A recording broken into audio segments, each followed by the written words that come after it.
Hi guys! Let's do my 2025 product empties in categories skincare and body care, and sobrang dami niya, and I'm gonna do a mini review if it's worth it or not. So, let's start off first with body care kasi imagine ito yung pinaka-konti dito sa box na to. So, let's start off with body care. Ito, pinadala lang to ni Mama. Actually, ito siya. Itong bottle ng lotion from St. Ives. I don't know how you pronounce it, but yeah. This one, ang bango-bango nito, rose and argan oil. I don't like rose-scented body care at all. Even fragrances, I don't like rose-scented talaga kasi parang pangmatanda siya. Pero this one, I love this one kasi sobrang moisturizing niya sa balat. Hindi kaagad ako nag-dry out dito. So, I love using this one.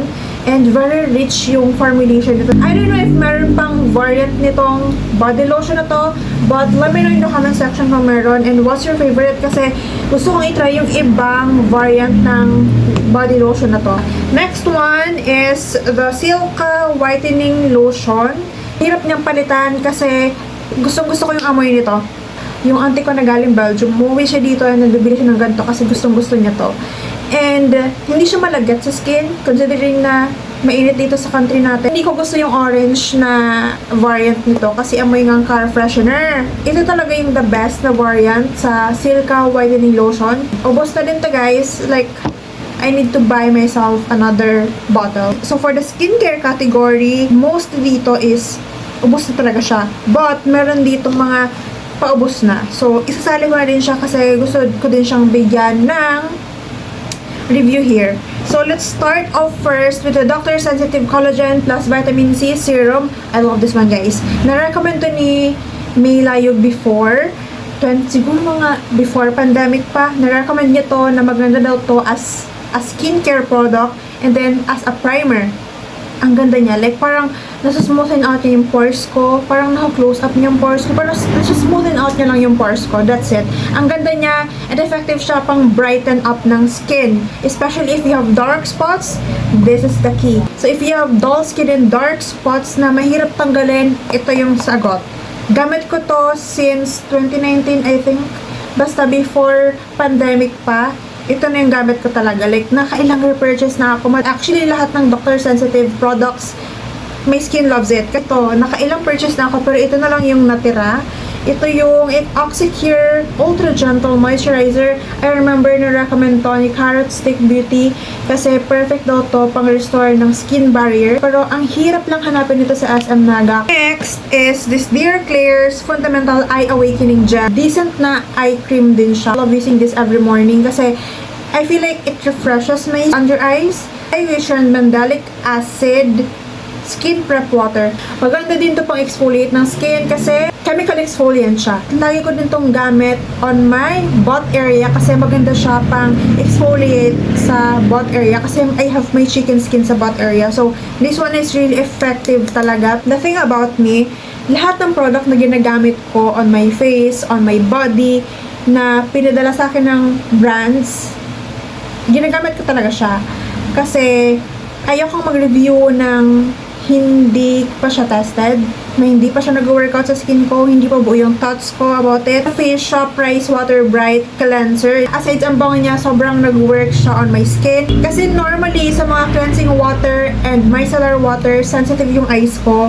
Ito, sobrang gentle niya na parang may pagka-oily yung formulation niya. Ang ganda niya kasi gentle lang siya sa eyes. Wala siyang hapde feel sa eyes, which is really nice. Gifted din to ng The Face Shop Philippines. And nagustuhan ko siya. Yung Rice Water Bright Collection nila, sobrang ganda. Especially yung cleanser nila from Rice Water Bright Collection, maganda din. Similar sila ng amoy. Sana may perfume or body spray yung The Face Shop na similar dito yung amoy. And then, ito yung sa Skin 1004 Madagascar Centella Probio Cica Enriched Cream. When I say this is an empty na talaga siya sa eye.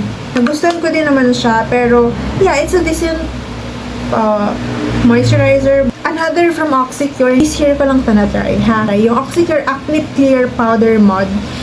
At first, hindi talaga ako naniniwala sa mga spot treatment, spot cream, kasi Mabilis lang kasi mawala yung mga spot or dark spot ko sa mukha. Pero nung nakaraan kasi na nag-OJT ako, grabe yung spots ko, dark spots, yung breakouts ko. Sabi ko, I had to buy something that will heal my acne breakouts. Ito yung binili ko kasi ito lang yung available sa Watsons na feeling ko mag-work sa skin ko. I really love this one kasi it really does its job, girl. Next one naman is yung I'm from Honey Mask. This one, ang ganda niya sa skin. Maganda siya kapag may dryness ka around your face kasi namo-moisturize niya talaga. Like, you have to leave it for 1 hour. Parang nagpa-facial ka, ganon. Ganon yung feels kasi sobrang baby smooth, ganon. Ang ganda niya talaga. And then, sobrang tipid niya gamitin. And na-realize ko, pwede din pala itong gamitin sa hair. Ang ganda niya din sa hair. It leaves my hair so smooth. Ang ganda niya. Parang kang nag-conditioner. Ganon. Fundamental Ampoule Mist. Yung line na to, ang ganda din. Maganda yung serum nila kasi may pagka-oily. Skin 104, Madagascar Centella, Tone Brightening Capsule Ampule. This one, maganda din to pang brighten up ng skin. Nakita ko talaga yung difference kasi pumuti talaga yung face ko right after ng ilang months na ginagamit ko to. Ang ganda niya. Tsaka sobrang tipid niya lang din gamitin. Glide Woman Hair Dissolving Removal Cream. This one, okay lang din naman siya. Nung una kong ginamit, mahirap tanggalin yung hair ko sa legs. Mahirap siyang magtanggal ng hair sa legs, especially if makapal. Kahit nga manipis, ang hirap-hirap niyang tanggalin. Ang hirap niya talagang gamitin. I have to shave right after ko itong scrape off sa legs ko kasi may mga natitira pa rin ng buhok. So, I believe this is not for me. Hindi siya effective for me. So, yeah. This one is from Sungbon Editor. Ito yung Deep Collagen Power Boosting Mask. Nakaubos na ako ng 2 mask from Sungbon Editor. Ang ganda niya. Ang ganda niya. Wala akong masabi. Ang ganda niya lang talaga. From Kane, Combo Barrier Ampule. This one, maganda din to.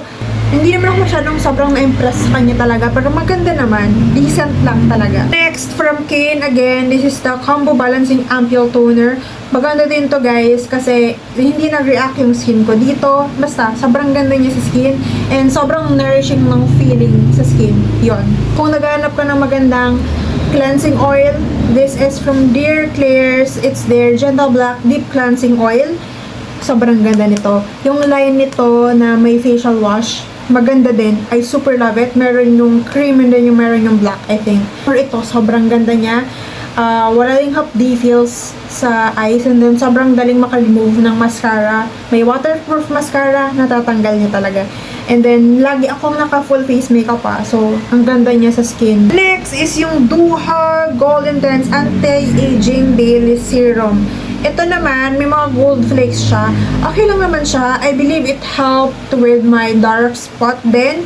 Kasi, ang dami kong breakouts that time nung ginagamit ko to, nung tinatest out ko siya. Pero, okay na din naman siya. Madaling ma-absorb ng skin ko and then hindi siya malagat sa skin. So, okay to for me. Mas na talaga to. Ito yung from Kane din. This is a vegan collagen youth cream. Ito, sobrang ganda ng formulation niya kasi thick siya pero hindi siya malagat sa skin. Pwede siya under your makeup. That's why I really love this one kasi day and night pwede ko siyang gamitin. So yeah guys, that would be all for our 2025 body care and skincare empties. So for the next video, I'm going to do makeup / perfume empties for 2025. So yeah, bye bye.